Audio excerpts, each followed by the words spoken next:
Ruthless Compassion is a podcast that shows you how to become fiercely kind. I'm the host, Dr. Marcia Sirota, and in each episode, I get into it with experts and regular folks about the things that get in the way of what we want. Things like addiction and mental health, isolation and loneliness, difficult family and work relationships, and the importance of self-care.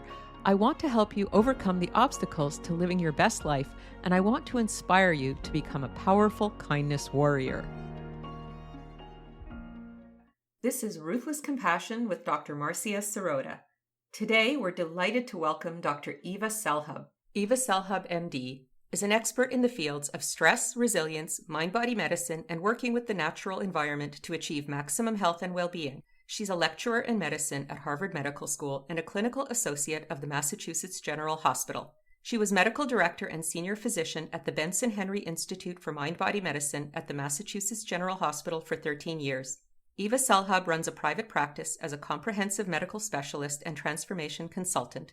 Dr. Eva Selhub is author of Your Health Destiny: How to Unlock Your Natural Ability to Overcome Illness, Feel Better, and Live Longer, available on HarperOne Press. So, welcome, Dr. Eva Selhub, to the Ruthless Compassion Show. It's really great to have you with us today. Thank you for having me. Pleasure. I was very curious about your journey from where you came from and how you got to where you are today, because you wear so many interesting hats: teacher, meditator, author, speaker. Could you tell us a little bit about your journey? I'd love to tell you about my journey. It's a long one. So, as many of the listeners may not know, I did start my journey out with a desire to be a doctor, but as a child, I actually wanted to be a medicine woman, more, working with indigenous herbs and things like that. I always found that to be intriguing. I loved that show. My father, as a scientist, wanted me to go down the real route, as he put it, and that's what I did. However, I always felt that even though the medical world was fascinating and interesting, and I really loved it, it wasn't enough. There was something missing. And that sort of, was in the back of my mind the whole time that I was studying and working, doing my residency in medicine and planning to do a fellowship in pulmonary medicine. And then in the middle of my residency, my medical residency, I was stuck with an HIV needle. And it was a pretty bad exposure. Nobody needs to worry. Nothing actually happened that was bad in the end. I didn't convert to HIV, but it was a pretty close call. And I was told to go on the medications to prevent me from converting to HIV, which made me extremely ill. So during that period, which was a really difficult period, I really was convinced, back in 1996, there was nothing you could do for HIV. You pretty much just saw people wither away in just horrible deaths. And that's what I thought my fate was going to be, and did a lot of soul searching and bargaining. And I really came to realize that I wasn't on the path I needed to be on, and that rather than keeping people alive, my journey was really about teaching people about how to have a life and about resiliency. And so I set out on my course to discover what it is I needed to learn to be able to do that. And during, the course of that year, I decided to go into primary care for a while and, just work with sort of the everyday problems. I followed a midwife around. I also started working at the Mind-Body Medical Institute with Dr. Benson, who wrote the relaxation response, to learn about meditation and stress physiology and cognitive restructuring, nutrition, exercise. And while working there, they asked me to be the medical director fairly quickly, and had sort of on-the-job training, not only learning about mind-body medicine, but learning about how to run an organization and to learn about, sort of the difficulties of medicine and how to bring in different types of medicine into medicine, integrating it and bringing different people together sort of in a coalition of care. So it was really a wonderful experience, but even that wasn't enough. And in 2002, I continued on as medical director there, but left my primary care practice to pursue alternative healing, to start studying with masters and healers and understanding more of what is the Eastern traditions all about, what's the Taoist practice about, what are the chakras about, what's Chinese medicine about. And so during that period, I started really integrating everything that I had been exposed to and everything that I'd learned and done into one big practice. And during that time, I had this wonderful experience of my niece being born. And that experience brought me into this understanding what the state of love was all about. And that really was a very similar state to my meditative state. And that's where that sort of gave birth to the first book called The Love Response, which is understanding that at the core of everything that we do is stress, and which is okay, except for when it goes out of control. And the actual physiological antidote to that isn't just the meditative state, it's really the state of love. And the meditative state is just one aspect of love. And that's what that came about, and understanding that wisdom traditions have been saying that for thousands of years. So from that, everything just kind of grew, and I started, really having in my own practice, really integrating all these modalities with my clients and watching them change and watching their health destiny change, which became, the title of the third book. And also understanding that we're such an intricate part of nature, that's part of our love. It's part of our love response. It's part of who we are and how we heal. And without it, we actually become more frail and die more quickly. And that was behind the second book that I co-authored with a naturopath called Your Brain on Nature. So that's really where it brings us here today, where I've integrated so many different modalities to bring forward the tools that people need to achieve, health and well-being. And I even hate to say that, because it's not just about health and well-being to me anymore. It's really about fitness. And so part of my journey also included getting fit myself, not only spiritually and mentally and cognitively, but physically. And, I became a sort of a big advocate of my CrossFit organization, and became at 48 probably the fittest I've ever been in my life, doing things I never thought I could. So really understanding that it's not about stress or about even getting sick. It's actually about our bounce back and our being able to handle anything, come what may, because we're so strong physically, mentally, and spiritually. And so that's what I do. I go into organizations and teach them that. I go do spiritual workshops all over the world, and I coach people all over the world, and, have a practice where I help people get there. And that's my long story. That's an amazing story. It's really very exciting. When you were talking about medical school and medicine, and you said that you had a feeling that it wasn't enough. And then later on, as you were talking, you also said that, another aspect of your life wasn't enough. And it sounds like you were really listening to your intuition or your inner wisdom that was telling you needed to keep moving forward. Would you say that that's right? Yeah, but so interestingly, that's what the definition of stress is. So, the definition of stress is simply that your mind, your body is picking up that you're not in a steady state anymore, that you're not in an enough state, right? In any given moment, every cell of your body is asking, is it enough right now? Am I enough? Do I have enough right now to maintain my stability, to maintain my livelihood, to maintain my happiness? And, and that's impossible, because everything's constantly changing and we're constantly changing. So you're not going to sit in the same position for the rest of your life. You're going to find a time when you say, well, it's time to move. And so being able to pay attention to those signals is really your intuition. It's also your ability to pay attention to every sensation of your body, because your body is speaking to you all the time and saying, you know what, it's time to go. It's time to move. It's time to change. And when we listen to that, we change, and we usually can find a solution that helps us feel better, because at the end of the day, it's about finding that relief. So, that's what motivates everything in life. And without that little sort of nag that says, hey, it's time to eat, or hey, it's time to put on something warm, or hey, it's, time to learn something new, we would be dead, literally. We would be dead emotionally, physically, spiritually, and we wouldn't have any innovation and no growth and no change. And we really would be inert and bored otherwise. For sure. As you were talking, I was thinking how if you want to pay attention to your intuition, you kind of have to slow down and listen, don't you? And so many of us are running around and so busy and so active that maybe we don't tune into that little voice inside of ourselves. How would you encourage people to do that, to hear those messages that are so important? Well, that is exactly what I do. That is a huge part of the teaching that happens when I work with people, is the understanding that the body whispers before it screams. And it's whispering to us all of the time, 24/7, every millisecond. There's a signal going that the body, in most ways, can actually self-regulate without you knowing that it's doing so. But most of the time, it needs you to pay attention, and that we don't pay attention is what causes us to get sick. I ask people, when you're tired, what do you do? And most people drink caffeine. When you're tired, your body's saying, I need to rest. when it's time to go to sleep, normally we would have, our ancestors would just go to sleep. There was no such thing as light. Now we just turn on the light.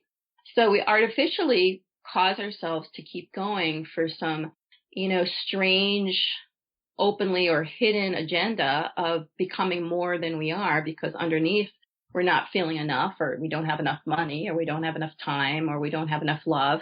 And so we push ourselves to get there. And that by doing so, we ignore what the body's actually telling us it wants. And if you slow down and start becoming a little bit more silent, a little bit more quiet, to pay attention to what these signals are, and not only that, learn about what these signals are. You don't even understand the language of your body anymore, to become more mindful of that information. Then you actually will know what to do before it becomes a problem. So what you're really saying is that if we slow down and pay attention, then our inner wisdom will also tell us how to take care of ourselves. Sometimes it will and sometimes it won't. Okay. Sometimes you need to do some due diligence and find out some information and find out what it is you need to do, or go and ask. That's why we have teachers and counselors and encyclopedias and Google.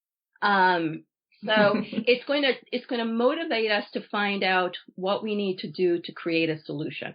So sometimes that solution is evident. Sometimes our intuition says this is what you need to do. But I also feel that, it's oftentimes when you're close to a situation and not objective, it's very challenging to separate your intuition from your fear, from what you really want, to really get into a place where you're not unattached to the outcome. And that's the only time when you really can actually make a very good decision based on your intuition, is when you're not attached to a given outcome. So, it really is about slowing down and being quiet and doing your research. That's why in Your Health Destiny, I have, the word that I give people to work with is called power, which is, getting your power. But the first letter is P, which is pause, right? Slow down. But O is about optimizing your knowledge. So it's not just about being quiet enough to listen to inner wisdom, which is knowledge. And, we learn that from wisdom traditions. They help us along with what that inner wisdom is. But it's also finding out, what does the literature say? What does Google say? What do other people, have to inform me and teach me? What is it that I need to learn about my body? What is there some anatomical stuff I need to learn? What's the medical information I need to know? What are the risks and benefits of this? So really, it's also about doing your due diligence and optimizing knowledge. That makes a lot of sense. I wanted to get back to the concept of love, because I guess that's one of the things that started you off on your journey, this idea of how important love is and how it mirrors that state of bliss in meditation. And love means something different to everybody. What does it mean to you, and why is it so important for us to connect with love? Well, love to me, is a physiological state that can be accessed through different scenarios. Depending on, it could be romantic love, it could be platonic love, it could be spiritual love. In my book, I break it down into a love pyramid, which is social love, self-love, and spiritual love, which all take on different forms, again, depending on the context. But at the end of the day, the physiological response is fairly similar, depending on, what the circumstance is. The physiological state is fairly similar. And that state is a state where the stress response is decreased. Oxytocin, the love hormone, is produced. It creates a feel-good sensation, an ability to feel affinity with others, an affinity with yourself, an affinity with the world. It enables you to have less anxiety. It slows down the experience of muscle tension or any of the metabolic changes that happen when you're in fear or stress. And most importantly, it stimulates these reward centers in your brain that allow you to achieve the belief that anything is possible. And that's really what I, find really important in the state of well-being or health or resilience, in that there's a state of positive illusion that we need to move forward. If we didn't have positive, this state of illusion that's positive, you'd never actually try to reach any goals, because you'd say that's impossible, it'll never happen, and then you wouldn't do anything. And we also see that in the state of medicine with the placebo response, which is utilized to study in procedures or drugs to see, they compare these procedures or drugs to shams to see whether these procedures or drugs are valid, or whether what they say is placebo, it's sugar pill. For me, those studies I'm not so interested in whether or not a procedure works. I'm more interested in the power of the brain to elicit the same response as a drug. That to me is incredible. And love actually has that same physiological state. It's that state of trust that I can do this and I can make it happen. And your body actually responds in kind and creates that same, that outcome that you desire many times. And not only that, it has an influence on others to influence them to believe in the same. When you're feeling so trusting, there's a lot of other people that are influenced to trust as well. And now we have, more of a global effect. And so we know that love has that addictive or cumulative effect, and we really can access that through different states of being in love, whether it's a person that we're in love with, or we actually, which I advocate, is falling in love with ourselves so that we treat ourselves better. And of course, spiritual love is really the most profound, where we are in a state of, connection to the entire universe, whether we are out in nature or we're praying or we have a spiritual belief that allows us to really believe in possible. So you're talking about a lot of different kinds of love. In particular, to me, what's interesting is the idea of self-love, because when I work with people, I see that a lot of them are very much lacking in self-love. How would you support someone in being more loving to themselves? Well, let's first understand where self-love comes from. All right. So, self-love is a state of knowing that you are worthy and knowing that you are a valuable being. And because of that, you're going to do a lot of self-care because you want to keep yourself around. So we know that that's not the case. So why is that? Well, no one had a perfect childhood. The programming of the brain and the programming of the development of self is happening in the early years of brain development. The brain isn't even fully formed until your late 20s. But by the time your, intellectual mind is developed, the notion of self has already been developed in the early years. So for me, it's about reprogramming, and it's about reprogramming the social love aspect, which is the basis, the foundation of how we discover who we are, and also the spiritual love aspect of understanding that I can trust the universe is out there to support me, not punish me. So it's a lot of changing of paradigms that we've been raised with, good being good or bad, understanding that we're valuable beings just because we exist. So I do that through a, process of reprogramming through, the meditations that I utilize, and also a lot of the, connecting with underlying core beliefs that are negative and self-defeating, and start changing them to ones that are, self-enhancing, self-loving. Through the experience of receiving love. And I also encourage people to form new social networks and, maybe spiritual groups and things like that to really enhance the social and spiritual love experience that they have in every day. That sounds wonderful. And as you spoke about enhancing their social connections, it also made me think about the people in my practice who really have very few friends and are quite socially isolated. And some of them are very ambivalent about connecting to others, and some of them want to, but they just don't seem to be able to manage it. How would you support someone in reaching out and making more meaningful connections with others? Well, the first thing, as I mentioned, is doing the work on themselves. So I usually have them start with the meditative practice, with changing their nutrition, start paying attention to how things make them feel. I do a lot of heart work, open the heart work, and healing of the heart work. And as we work with that, they get, okay, here's the group I want you to join, or let's look at some groups that you're thinking about joining, and have them sort of slowly initiate that process, but also work on the friendships that they currently have, to see how those enhance. But most of the time, as people do the internal work, the external work follows. They don't really have to really put that much effort into it. So that's why it has to start with the internal work. Well, that makes a lot of sense.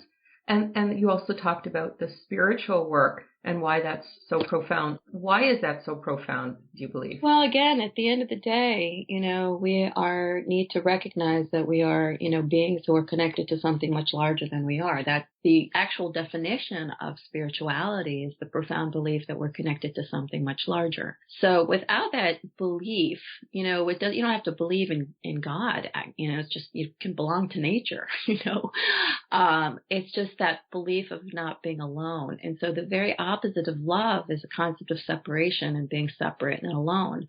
And if you have that belief system, remember we're social beings, and we haven't been around long enough to evolution to actually kick into our brain. So our brain is still pretty much thinking about living in the wilderness and that we need a social infrastructure to be able to survive. So if somewhere in your brain you believe you're all alone, that's going to create more isolation and more stress and more fear. So the spiritual love is really just the aspect of knowing that I'm not alone and knowing that I'm not being punished and knowing that I'm being supported somehow in some larger sense. And we're so wired not to believe that, especially with, our religious upbringings, that's a real challenging one. And when we do actually connect with that and consistently, it just makes for a much more peaceful existence. That makes a lot of sense. I wanted to ask you about a concept that keeps coming up in my practice, which is the concept of people being bullied or picked on. And a lot of my patients have had these difficult childhoods, and they seem to recreate scenarios either in their personal relationships with a partner or with their friends or in their workplace where people are picking on them or bullying them. How would you use your message to help somebody get out of that kind of situation? Well, first we want to look at, what part of this am I attracting? And it's not about blame. I want to make that very, very clear. This isn't that I'm bringing this on myself. It's about the energy that I'm bringing forward. What am I choosing? So if it's a partner, I choose what I know. So if I don't believe that I have self-worth, I will choose a situation where I don't get that self-worth, reinforced. So again, it's an internal process. Now, if you can get out of that situation, I encourage people to do that. We try to figure out ways for them to do so, to create an outlet so that they can get out, especially, if it's an abusive situation. For many people, it's not outwardly abusive, not physically abusive, but maybe emotionally or psychologically abusive. They're not ready to leave. They can't. They don't have the money. So again, it's really building up that person's fitness, their strength, their self-esteem. I had somebody who came to me yesterday who's in a really, emotionally, I would say, abusive marriage. Not something that she's capable of leaving, doesn't really think she wants to leave. But so what we're doing is we're enhancing her sense of self. So, getting her to meditate, getting her to work on old stories that need to be rewired because those stories keep, recurring because those are the stories that she's attached to. So it's really recognizing what is my story, what is my underlying belief, what is it that I'm going to change it to, how do I give my story a new job description if I'm that attached to it, and then start building up, a support system. So it's really about, how are you going to learn that you're loved? Well, you need to have other people around you that can teach you that. So between, the coaching that people get and then, finding the right group for them to be part of, getting them exercising is really important, and enhancing the way they actually treat themselves through nutrition and exercise, meditation, sleep. So really building a solid infrastructure, they usually get strong enough to raise their vibration so that person either leaves or they're strong enough to leave them. That sounds like a very integrated plan that really brings all the different aspects of self into play to help the person become more empowered. Exactly. And you used the word power before. What to you is the difference between those kinds of people who want to have power over others and becoming empowered yourself? Well, I mean, somebody who needs to have power over others is weak, right? So that person, that person doesn't have a strong sense of self-security. And in order for them to feel more secure, they need to feel that they have power over other people. That makes them feel better. Remember, we're driven by the need for relief. It's always that way. You go to the bathroom because you need relief. You're hungry because you need relief. You go and find a partner because you need relief, being alone. Whatever it is, there's an underlying issue that motivates the action. And so if somebody wants to have power over others, it's because internally they don't feel that they have the power and they need to assert that power so that they can keep it and have it. When we feel internally empowered, then we don't have the need to do anything. Remember, this is about being able to have non-attachment to our actions. We do something because we can. We do it because it feels like the right thing to do, but not because we have to get some type of relief that is going to be at the end hurtful to ourselves or others. That's usually not conducive for survival of the species. Absolutely. And that makes me think about how some people make a contribution to society. Some people are oppressive in society, and some people are a drain on society. How would you support people in being the kind of person who is making a contribution? Again, it's really all part of an internal process and whether or not that individual is desiring to change. So, you and I both know that we've a lot of people that come our way that are so attached to their story, they're not prepared to make any change. And knowing that they're a drain and not a contribution just enhances their sense of shame and their sense of low self-worth, and it just makes them feel worse. And then they just, and that reinforces the story, and what bad people they are and that they're never going to amount to anything. So the first thing is having a very serious conversation with them about their attachment to the story. And do you really want to get better? Because, and I have this, this conversation with people who have serious illnesses. And I say, well, so do you have a death wish? Do you really want to be alive? And a lot of people aren't so sure. They're really not so sure, and they're not so sure how they can be alive without this identity that they've held on to for a really long time. And so I don't really throw them, under the bus with that kind of language of, do you want to be a drain on society or do you want to be helpful to society? It's really not helpful for me in any way. This is about about feeling empowered. When you are empowered, you will help society. It's just how it works. When your heart is full, you want to help others. You want to be generous.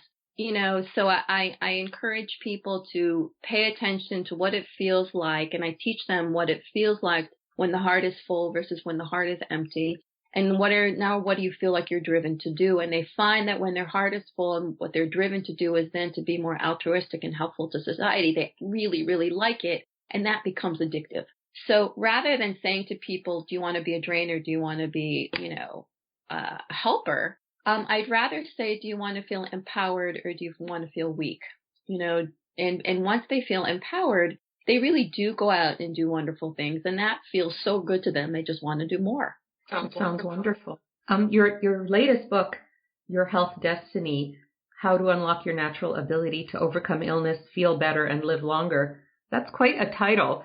What brought you to writing this book, and what is the message in the book? Well, I've been working on this book, for a long time. I mean, it's sort of the culmination of these, 20 years of being in medicine, and putting everything together in a way that is accessible for people. But I have written a lot of different proposals, and the initial title was about, becoming the new strong in the world, or, resilient, some type of resiliency model. And, and I wrote a bunch of proposals, and, there weren't a lot of, people that were, interested, mostly because, I think positive psychology and resiliency stuff is sort of overwritten, and, who's really listening anymore. And my publisher, said to me, okay, we love you. We don't love this proposal. Let's talk. Tell me what you do in your practice. And I told him, I said, this is what I do, exactly what I've explained to you. And he said, well, it sounds to me like you help people change their health destiny. And I said, I think you just gave me the title of my book. And so, he said, okay, right. Give me something on that, so I, wrote about 30 pages over the weekend and handed it in. He said, we love it. You got yourself a contract. And so the book kind of got written, as we went along, but it wasn't that difficult because it was really, like I said, putting together 20 years of my work in a palatable way. So it is a fusion of, Western allopathic medicine and all the wisdom traditions that I've studied over the years and, what I put into my practice. So it is about understanding your anatomy. It is about understanding the brain and physiology and, neurophysiology. So that stuff is in there in a way that is understandable for any reader. It's not complex. It's just enough so you can understand how the body works and its functions and what the statistics say. What do you need to watch out for? What are the risks? What are the red flags? And then it's broken down into, what are wisdom traditions telling you about this part of the body? And how can you start paying attention to this part of the body? I call it witnessing your physiology, paying attention to what it's saying to you. What are the underlying emotions or beliefs that you're holding there? And then finally, it's giving people, the tools, which is, the R of power, which is, reward, release, reward, and reset, restore the body back into balance. And it's giving them the tools that can correct that issue or that part of the body, including nutrition and meditation and stretches or physical movements or things that you can do for social support, the ways you can access benefits from nature, so on and so forth. So each chapter is broken down into systems of the body, and all those tools are given to you. It sounds amazing. It sounds extremely thorough, especially if I'm going to encourage all the listeners to go out and buy your Health Destiny, but is there one or two little nuggets of wisdom that you could share with us today, that if you wanted somebody who read this book to take a couple of nuggets away, what would they be? Well, I think, the biggest nugget is remember that you are part of nature. You are born from the earth and you'll go back into the earth, just like everything else in nature. And nature doesn't put chemicals in itself. Human beings put chemicals in nature. Nature, Mother Nature accepts all her creatures. She doesn't say you're bad, you're good. Nature just assumes lets a forest fire burn or a flower bloom. It's not personal. It's a process of life. So I think it's learning to understand that as nature, what do I need to nurture myself to thrive, right? So nature and nurture. What is my nature and what do I need to help myself thrive so I can be at my highest best for the highest good? And so if you take on that mindset, instead of I have to get something done, or if I get money, then I'll be happy, or if I get a partner, then I'll be happy. And we start removing this enough issue and just stay with I am nature, and what do I need to nurture my nature? What do I need to nurture myself to thrive? Then we start changing the mindset of how we approach ourselves. We start slowing down and really starting to pay attention to what the body's really trying to tell us and to make healthier choices. So really look at your nutrition. What is organically available? What can my body handle? And really start moving your body because it's meant to move. What kind of physical activity can I do that will help me feel better? Making sure that you get your rest so that you wake up feeling rested so that you can tackle your day. That's really important. So it's sort of looking at those things and taking the time to be quiet and developing some type of meditation practice. It sounds like you're really telling people to come back to the truth of who we are as natural beings living on a natural planet. That's right. Exactly. That's wonderful. So this has been a really interesting conversation, very exciting, and you have a lot of wonderful ideas. I'm just wondering if you had a call to action to sum up our conversation with, to send out to the people who are listening, what would that be? So, I just wrote an article about this. It probably will be in the Huffington Post fairly soon about my call to action. I really would like to create a global movement. I think the way medicine is perceived and practiced globally is, half good. And, it's treating things when they go wrong. And I want to encourage people to think about, do I want to be part of the sickness wellness spectrum, right? So either avoiding sickness or, working towards wellness, but it's really about avoiding sickness or treating sickness so that I can be well? Or do I want to live in a state of fitness? And it doesn't matter actually if you've been diagnosed with anything. You can still have the mindset of I want to be fit. Spiritually, psychologically, emotionally, physically, what have you, fit. Because when you're fit, a virus that comes through or even a diagnosis comes through is a challenge to be reckoned with. A person who hurts you is a person to be reckoned with. I think that inspires me. It motivates me to say, I can reckon with this. I can handle this. Come what may, I got this. As opposed to I'm treating my sickness or I'm avoiding sickness. I mean, if you just think about that and feel into those words, I don't want to get sick or I need to treat my sickness versus, I'm so fit that I can handle anything. And so that's my call to action. I would like to create a movement of changing the way we look at health as a modality of being fit. So we have the sickness, wellness, fitness spectrum, which is actually something that was inspired to me through, getting a certification as a coach in CrossFit.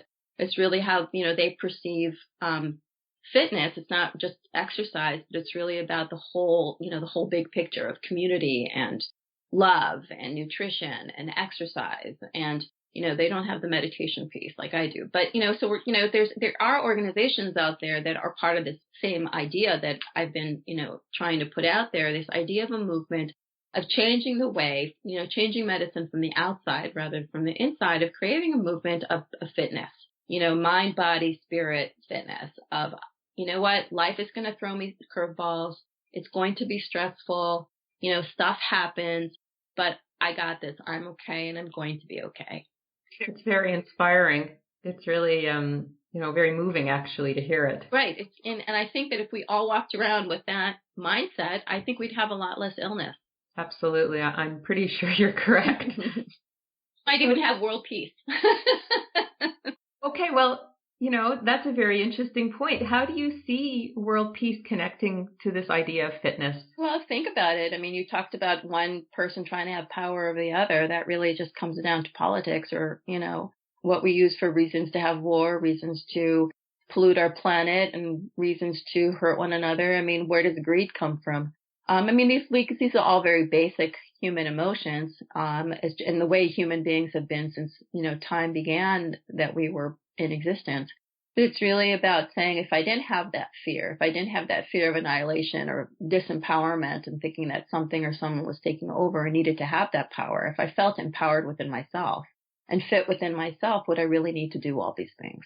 So what you're really saying is that when we take care of ourselves and we move toward a state of optimal health, we're also creating a very different energy on the planet where people can live together peaceably and be contributors rather than oppressors or drains on society. And that includes our environment. Absolutely. A natural environment. Well, I think what you're saying is if we connect to our own natural state, then we wouldn't want to be exploiting or defiling nature around us. Well, and it's our positive natural state, because we do have a negative natural state. Remember, we're animals. Yeah. But it's about being able to rise above that because we exist in the state of love rather than the state of fear. Could you just say a little bit more about the state of fear? Well, it's a natural state. You need it. Without it, again, we'd be dead. If I wasn't scared that I wouldn't have food, I wouldn't go out there and try to find it. But it's understanding that all negative emotions are appropriate signaling mechanisms for the body and mind to take action. But the problem is because we don't know how to separate the emotion as a signal, we take it on as a state of being, that it sort of drives our behaviors and reactions that are based on, fear-based behaviors and beliefs that drive us to then either hurt ourselves or hurt others. So it's really being able to remove ourselves from the engagement with the emotion and just understanding that the emotion is a signaling mechanism that's calling us into action. That if we get quiet enough and then remember that we're valuable beings as opposed to I'm not valuable and that's what's driving me, this person's not making me feel valuable, so I'm going to go hurt them. As opposed to, wait a minute, this person is making me feel not valuable, but I own that belief and I know that I'm valuable. The action will be very different. So what you're saying is use our emotions as indicators of actions that we need to take as opposed to states that we just have to sit in. Exactly. We not to personalize those emotions. Mm-hmm. Because I think we all take things very personally, don't we? Exactly. And that's the key. That's what I said about non-attachment. When we put ourselves in a state of love, we can achieve non-attachment, and then we can look at a situation for what it is and then make better decisions about what to do. We have better access to higher brain centers that make rational, intelligent decisions as opposed to reactive ones that come from lower brain centers. So it sounds like it comes back down to taking the time to connect within, feel the love, and then the changes will come from that place. Exactly. That's wonderful. Dr. Eva, where can people find you if they're looking to read your articles or learn more about what you do or learn about your books? I am all over the internet. So go to my website, drselhub.com. You can join me on Facebook, Twitter, Instagram, Pinterest. I am all over as far as blogging. Most everything that I blog on other sites usually will end up on my website at some point. But you can look at Rebel Society, the Huffington Post, Mind Body Green. Those are just a few to name. So there's a lot of different articles that have gone up on there. And like I said, most of them will usually end up on my website at some point. And also I have multiple videos. So there's videos where I'm either talking about something or doing a guided meditation with some beautiful photos. And those are either on Vimeo or YouTube. The most recent ones will be on YouTube. So, you can do Google and pretty much find me anywhere. That's wonderful. Well, thank you so much for talking with me today. It's been really a wonderful conversation, very inspiring and thought-provoking, and I'm sure the audience will be thinking about this for quite a while after we get off. Thank you for having me. It's been a pleasure. It's really been a pleasure. Be well, and we'll talk again someday soon, hopefully. I hope so. Bye-bye. Bye. I'm Dr. Marcia Sirota, and you can find me at marciasirotamd.com. Please sign up for my free monthly wellness newsletter. And if you like this show, please tell a friend and rate it on iTunes.